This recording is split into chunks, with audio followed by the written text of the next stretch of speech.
Hello everyone, welcome to my YouTube channel. इस वीडियो में हम सीटेट प्रीवियस ईयर के कुछ क्वेश्चन सॉल्व करेंगे, तो आप लोग वीडियो पर बने रहिएगा।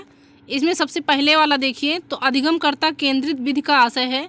तो इसमें ऑप्शन ए देखिए कि शिक्षक अधिगमकर्ता के लिए स्वयं निष्कर्ष निकाल देते हैं। परंपरागत व्याख्यान विधियाँ, उन विधियों को अपनाना जिनमें शिक्षा मुख्य कर्ता होता है। अब डी वाला देखिए, वह विधियाँ जहाँ अधिगम में अधिगमकर्ता को अपनी पहल और प्रयास सम्मिलित होते हैं। तो इसका सही उत्तर हो जाएगा ऑप्शन डी। अब नेक्स्ट देखिए, पियाजे तथा वाइगोत्स्की के अनुसार एक रचनात्मक कक्षा कक्ष में अधिगम ये देखिए शिक्षक द्वारा लिखवाया जाता है तथा विद्यार्थी निष्क्रिय प्राप्तकर्ता होते हैं। उद्दीपक तथा अनुक्रिया के जोड़ से होता है। शिक्षक द्वारा पुनर्बलन किया जाना है। ऑप्शन डी देखिए, शिक्षार्थियों द्वारा स्वयं सृजित किया जाता है जो एक सक्रिय भूमिका निभाते हैं। तो इसका सही उत्तर हो जाएगा ऑप्शन डी।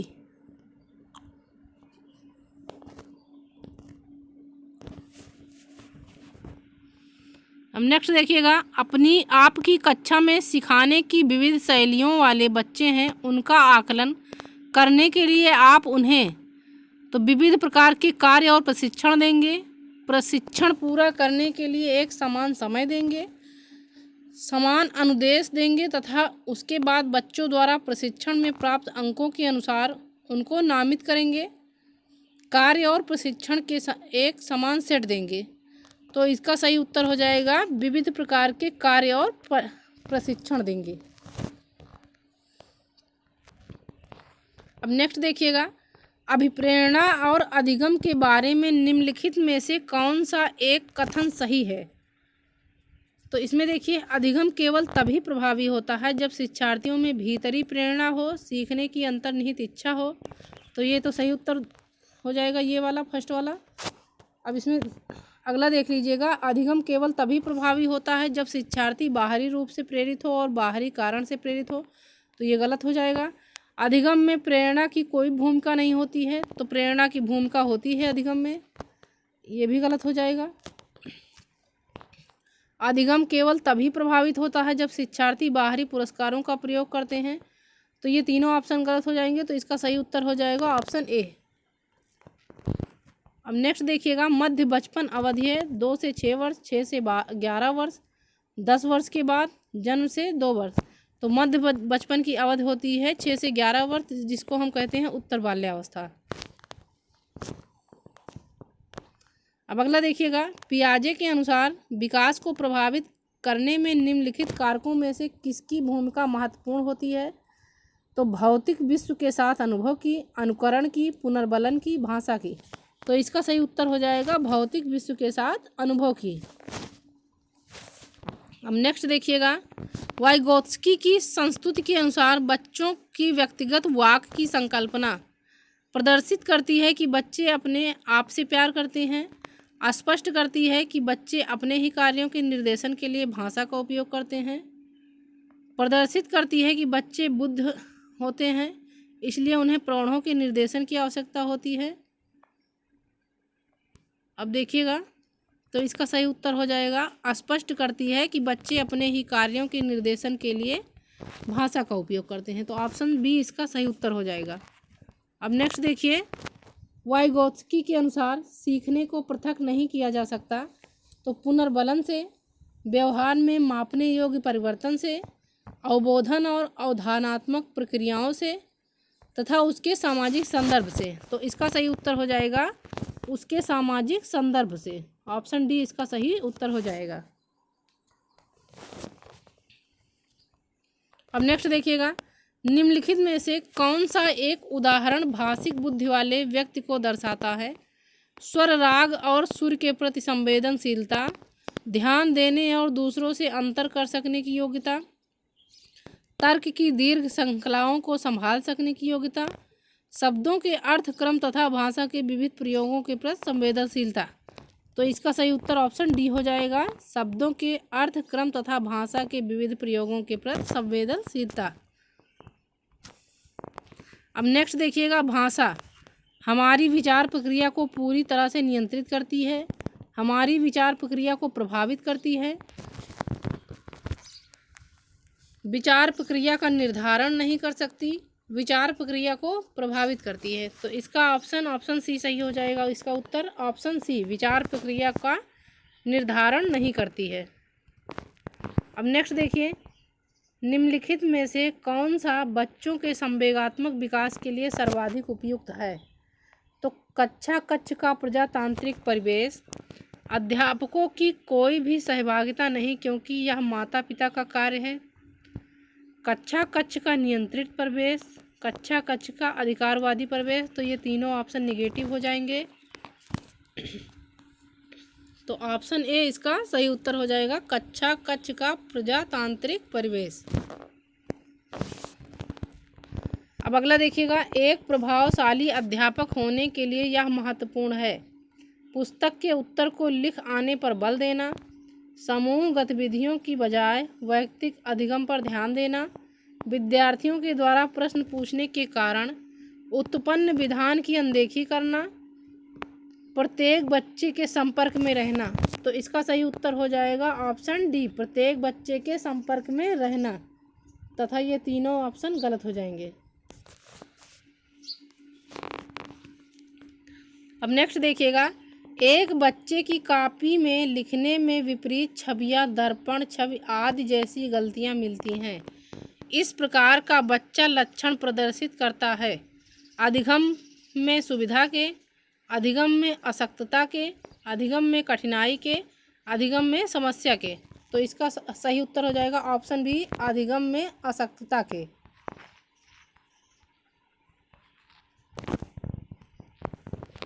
अब नेक्स्ट देखिएगा, अध्यापक के दृष्टिकोण में प्रतिभाशीलता किसका संयोजन है? उच्च योग्यता, उच्च सृजनात्मकता, उच्च वचनबद्धता, उच्च प्रेरणा, उच्च सृजनात्मकता, उच्च क्षमता।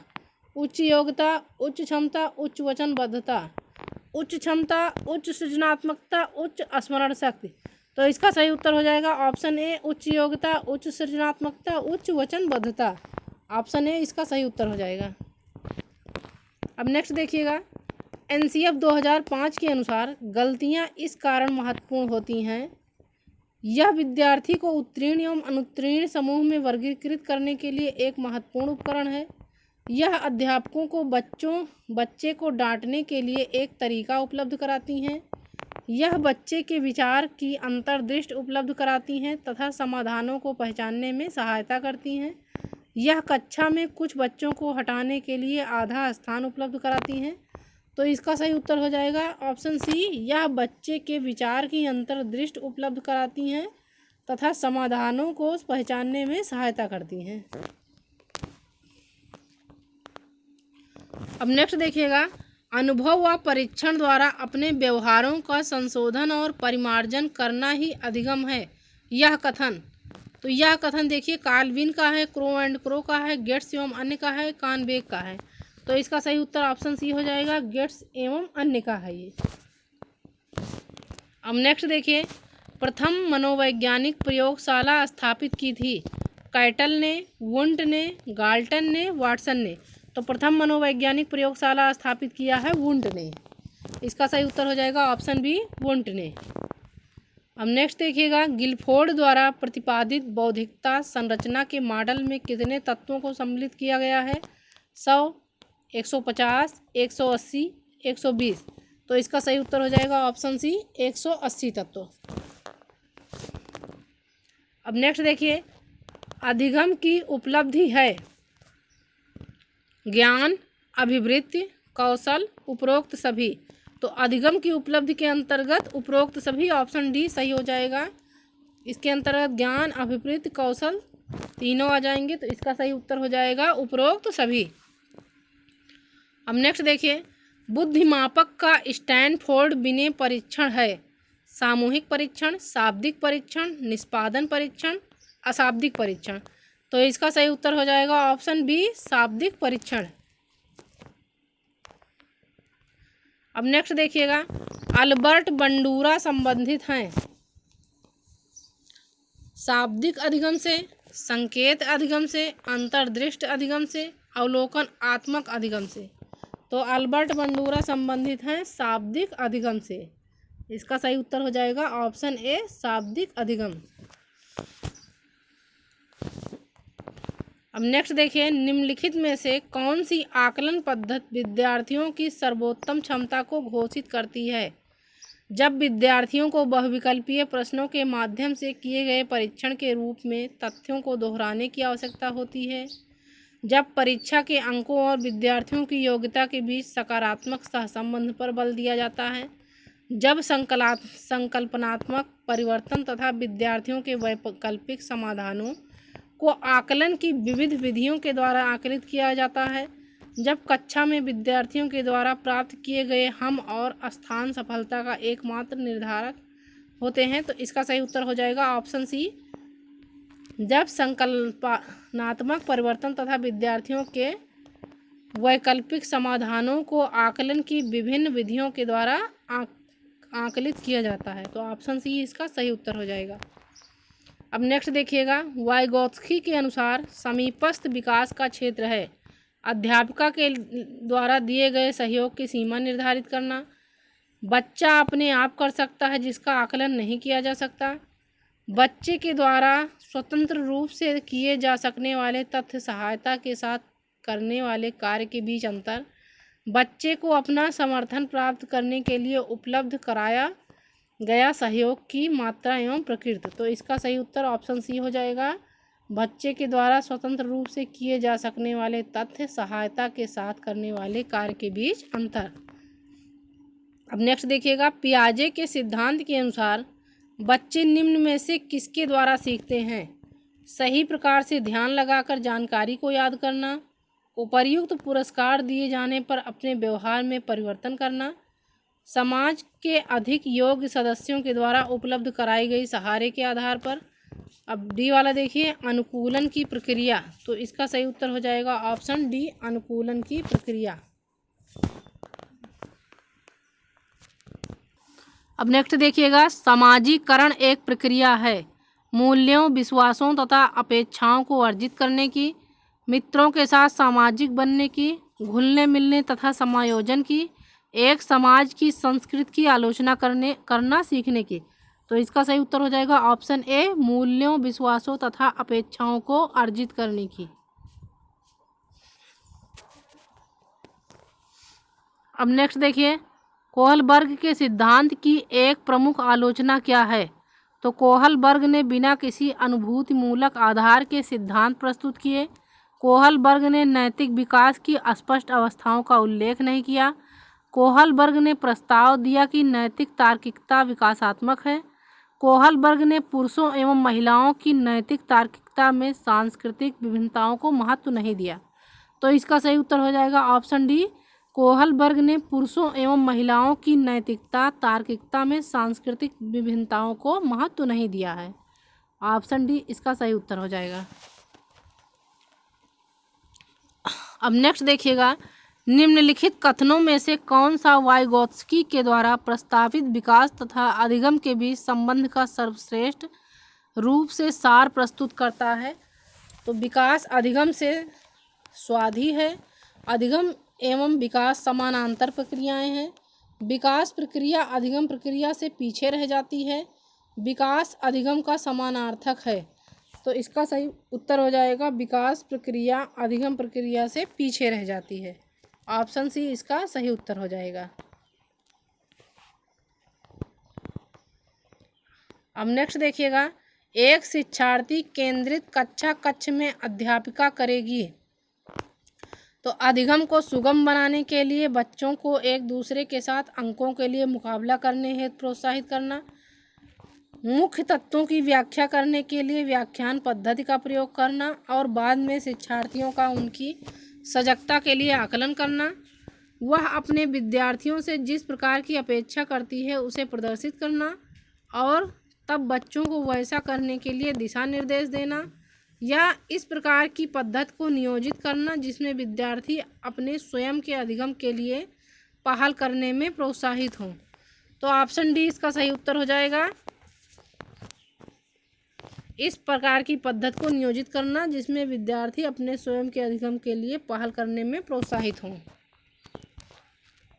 अब नेक्स्ट देखिएगा, अनंत आहलावत खिलौनों को तोड़ता है और उनकी आंतरिक तत्वों को खोल देता है, आप क्या कहेंगे? तो इसमें देखिएगा, अनंत को कभी भी खिलौनों के साथ खेलने नहीं देंगे, हमेशा उस पर नज़र रखेंगे, उसकी जिज्ञासु प्रवृत्ति एवं ऊर्जा को उत्साहित करेंगे, उसे समझाएंगे कि खिलौनों को तोड़ना नहीं चाहिए। तो इसका सही उत्तर हो जाएगा उसकी जिज्ञासु प्रवृत्ति एवं ऊर्जा को उत्साहित करेंगे। ऑप्शन सी इसका सही उत्तर हो जाएगा। अब नेक्स्ट देखिए, डायलेक्सिया संबंधित है। तो ये देखिएगा, डायलेक्सिया नहीं होगा, ये हो जाएगा डिसलेक्सिया।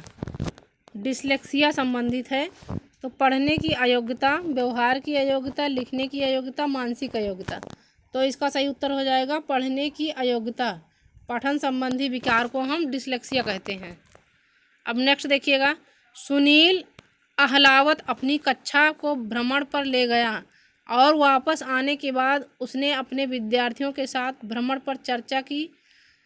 यह सूचित करता है शिक्षण का निर्धारण, शिक्षण के लिए निर्धारण, निर्धारण के लिए शिक्षण, निर्धारण का शिक्षण। तो ऑप्शन सी इसका सही उत्तर हो जाएगा, निर्धारण के लिए शिक्षण। अब नेक्स्ट देखिएगा, रचनात्मक सुदृढ़ीकरण के लिए उपयुक्त विधि कौन सी है? तो ब्रेन स्टॉर्मिंग विधि, व्याख्यान विधि, श्रव्य दृश्य साधन, उपरोक्त सभी। तो ऑप्शन ए इसका सही उत्तर हो जाएगा, ब्रेन स्टॉर्मिंग विधि सही है। अब नेक्स्ट देखिए, बाल केंद्रित शिक्षा शास्त्र का अर्थ है बच्चों को नैतिक शिक्षा देना, बच्चों को शिक्षक का अनुमान और अनुकरण करने के लिए कहना, बच्चों को अभिव्यक्ति और उनकी सक्रिय भागीदारी को महत्व देना, बच्चों को पूर्ण रूप से स्वतंत्रता देना। तो इसका सही उत्तर हो जाएगा ऑप्शन सी, बच्चों को अभिव्यक्ति और उसकी सक्रिय भागीदारी को महत्व देना।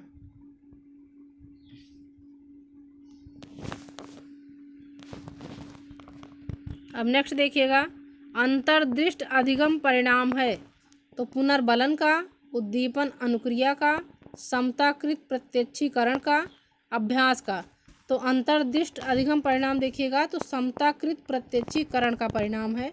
ऑप्शन सी इसका सही उत्तर हो जाएगा, समताकृत प्रत्यक्षीकरण का।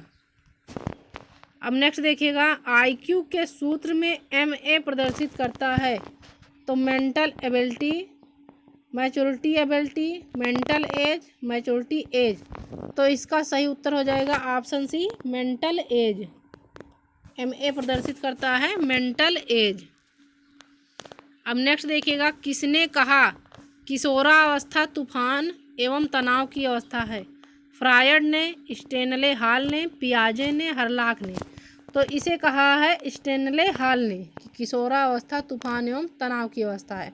ऑप्शन बी इसका सही उत्तर हो जाएगा। अब नेक्स्ट देखिएगा, कौन सा अनुच्छेद 14 वर्ष से कम आयु के बच्चों को नौकरी करवाने की मनाही से संबंधित है? अनुच्छेद 21, अनुच्छेद 24, अनुच्छेद 16, अनुच्छेद 23। तो ऑप्शन बी इसका सही उत्तर हो जाएगा अनुच्छेद 24। अनुच्छेद 24। अब नेक्स्ट देखिएगा, नवोदय विद्यालय की स्थापना की गई। तो ग्रामीण क्षेत्रों में स्कूलों की संख्या बढ़ाने के लिए, ग्रामीण क्षेत्रों में अच्छी शिक्षा देने के लिए, सर्व शिक्षा अभियान पूरा करने के लिए, ग्रामीण क्षेत्रों में शिक्षा की बर्बादी को रोकने के लिए। तो ऑप्शन बी इसका सही उत्तर हो जाएगा, ग्रामीण क्षेत्रों में अच्छी शिक्षा देने के लिए नवोदय विद्यालय की स्थापना की गई है। तो इसका सही उत्तर हो जाएगा ऑप्शन बी, ग्रामीण क्षेत्रों में अच्छी शिक्षा देने के लिए। अब नेक्स्ट देखिएगा, इनमें से कौन सा बाल विकास का एक सिद्धांत है? विकास परिपक्वन तथा अनुभव के बीच अन्योन क्रिया की वजह से घटित होता है। विकास प्रत्येक बच्चे की गति का सही ढंग से अनुमान लगाता है। अनुभव विकास का एकमात्र निर्धारक है। विकास प्रबलन तथा दंड के द्वारा सुनिश्चित किया जाता है। तो इसका सही उत्तर ऑप्शन ए हो जाएगा, विकास परिपक्वन तथा अनुभव के बीच अन्योन क्रिया की वजह से घटित होता है। तो ऑप्शन ए इसका सही उत्तर हो जाएगा। अब नेक्स्ट देखिएगा, वाइगोत्स्की तथा पियाजे के परिप्रेक्ष्यों में एक प्रमुख विभिन्नता है व्यवहारवादी सिद्धांतों की, उनकी आलोचना, ज्ञान के सक्रिय निर्माताओं के रूप में बच्चों की संकल्पना, बच्चों को एक पालन पोषण का परिवेश उपलब्ध कराने की भूमिका, भाषा एवं चिंतन के बारे में उनके दृष्टिकोण। तो ऑप्शन डी इसका सही उत्तर हो जाएगा, भाषा एवं चिंतन के बारे में उनके दृष्टिकोण। इसका सही उत्तर ऑप्शन डी हो जाएगा। अब नेक्स्ट देखिएगा, निम्नलिखित कथनों में से आप किससे सहमत हैं? अधिगम पूर्ण रूप से बाह्य उद्दीपन के द्वारा नियंत्रित होता है। अधिगम एक सामाजिक सांस्कृतिक परिवेश में घटित होता है। अधिगम तब तक घटित हो सकता है जब तक इसका अंकों के रूप में बाह्य रूप से आकलन नहीं कर लिया जाता। अधिगम केवल तभी होता है जब व्यवहार में सुस्पष्ट होता है। तो इसका सही उत्तर हो जाएगा, अधिगम एक सामाजिक सांस्कृतिक परिवेश में घटित होता है। ऑप्शन बी इसका सही उत्तर हो जाएगा, अधिगम एक सामाजिक सांस्कृतिक परिवेश में घटित होता है। अब नेक्स्ट देखिएगा, समावेशी शिक्षा के पीछे मूल आधार है कि समाज में विभिन्नता है और विद्यालयों को इस विभिन्नता के प्रति संवेदनशील होने के लिए समावेशी होने की आवश्यकता है। प्रत्येक बच्चे के निष्पादन के लिए मानक एक समान तथा मानकीकृत होने चाहिए। तो जहाँ पे मानक आता है ये निगेटिव हो जाएगा, ये कभी नहीं सही होगा। विशेष आवश्यकता वाले बच्चों के ऊपर दया करने की आवश्यकता है और सुविधाओं तक उनकी पहुँच होनी चाहिए। अब नेक्स्ट, विशेष आवश्यकता वाले बच्चों के लिए अलग विद्यालयों की व्यवस्था करने की आवश्यकता है। तो ये देखिएगा बी सी डी ये तीनों ऑप्शन निगेटिव हो जाएंगे। इसका सही उत्तर हो जाएगा, समाज में विभिन्नता है और विद्यालयों को इस विभिन्नता के प्रति संवेदनशील होने के लिए समावेशी होने की आवश्यकता है। तो ये तीनों ऑप्शन इसके गलत हो जाएंगे। अब नेक्स्ट देखिएगा, वाइगोत्स्की के अनुसार बच्चे सीखते हैं जब पुनर्बलन प्रदान किया जाता है, परिपक्व होने से, अनुकरण से, वयस्कों और समवयस्कों के साथ परस्पर क्रिया करने से। तो ऑप्शन डी इसका सही उत्तर हो जाएगा, वयस्कों और समवयस्कों के साथ परस्पर क्रिया करने से। अब नेक्स्ट देखिएगा, कोहलबर्ग के अनुसार बच्चे सीखते हैं तो संज्ञानात्मक विकास के चरण, शारीरिक विकास के चरण, संवेगात्मक विकास के चरण तथा नैतिक विकास के चरण। तो ऑप्शन डी इसका सही उत्तर हो जाएगा, नैतिक विकास के चरण। अब नेक्स्ट देखिए, बुद्धि है तो सामर्थ्य का एक समुच्चय, एक अकेला और जातीय विचार, दूसरों को अनुकरण करने की योग्यता, एक विशिष्ट योग्यता। तो बुद्धि है सामर्थ्य का एक समुच्चय। ऑप्शन ए इसका सही उत्तर हो जाएगा। अब नेक्स्ट देखिए, केवल कागज पेंसिल जांचों द्वारा आकलन तो समग्र मूल्यांकन की सुविधा प्रदान करता है, निरंतर मूल्यांकन को सुविधा प्रदान करता है, सकल आकलन को बढ़ावा देता है, आकलन को सीमित कर देता है। तो ऑप्शन डी इसका सही उत्तर हो जाएगा, आकलन को सीमित कर देता है। केवल कागज और पेंसिल जांचों द्वारा आकलन तो आकलन को सीमित कर देता है। अब नेक्स्ट देखिएगा, एक बच्चे को सहारा देने की मात्रा एवं प्रकार में परिवर्तन इस बात पर निर्भर करता है कि अध्यापिका की मनोदशा, बच्चे की नैसर्गिक योग्यताएं, कार्य के लिए प्रस्तावित पुरस्कार, बच्चों के निष्पादन का स्तर। तो इसका सही उत्तर ऑप्शन डी हो जाएगा, बच्चों के लिए निष्पादन स्तर। बाकी ये तीनों ऑप्शन गलत हो जाएंगे।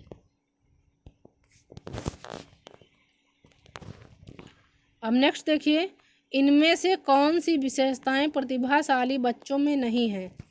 तो उच्च आत्म क्षमता, निम्न औसत मानसिक प्रक्रियाएं, अंतर्दृष्टि पूर्वक समस्याओं का समाधान करना, उच्चतर श्रेणी की मानसिक प्रक्रियाएं। तो ऑप्शन बी इसका सही उत्तर हो जाएगा, निम्न औसत मानसिक प्रक्रियाएं। बाकी ए, सी और डी तीनों ऑप्शन गलत हो जाएंगे। अब नेक्स्ट देखिएगा, बच्चों के बारे में निम्नलिखित कथनों में से किस कथन से वाइगोत्स्की सहमत हैं? तो बच्चे तब सीखते हैं जब उनके लिए आकर्षक पुरस्कार निर्धारित किया जाए, बच्चों के चिंतन को तब समझा जा सकता है जब प्रयोगशाला में पशुओं पर प्रयोग किए जाएं, बच्चे जन्म से शैतान हैं और उन्हें ठंड देकर नियंत्रित किया जाना चाहिए। बच्चे समवयस्कों और वयस्कों के साथ सामाजिक अंतःक्रियाओं के माध्यम से सीखते हैं। तो इसका सही उत्तर ऑप्शन डी हो जाएगा। बच्चे समवयस्कों और वयस्कों के साथ सामाजिक क्रियाओं द्वारा माध्यम से सीखते हैं। अब नेक्स्ट देखिएगा, प्रकृति पोषण विवाद में प्रकृति से क्या अभिप्राय है। तो इसका देखिएगा, पहला वाला जैविकीय विशेषताएं तथा वंशानुक्रम सूचनाएं, एक व्यक्ति की मूल वृत्ति, भौतिक और सामाजिक संसार की जटिल शक्तियां, हमारे आसपास का वातावरण। तो इसका सही उत्तर ऑप्शन ए हो जाएगा, जैविकीय विशेषताएं एवं वंशानुक्रम सूचनाएं।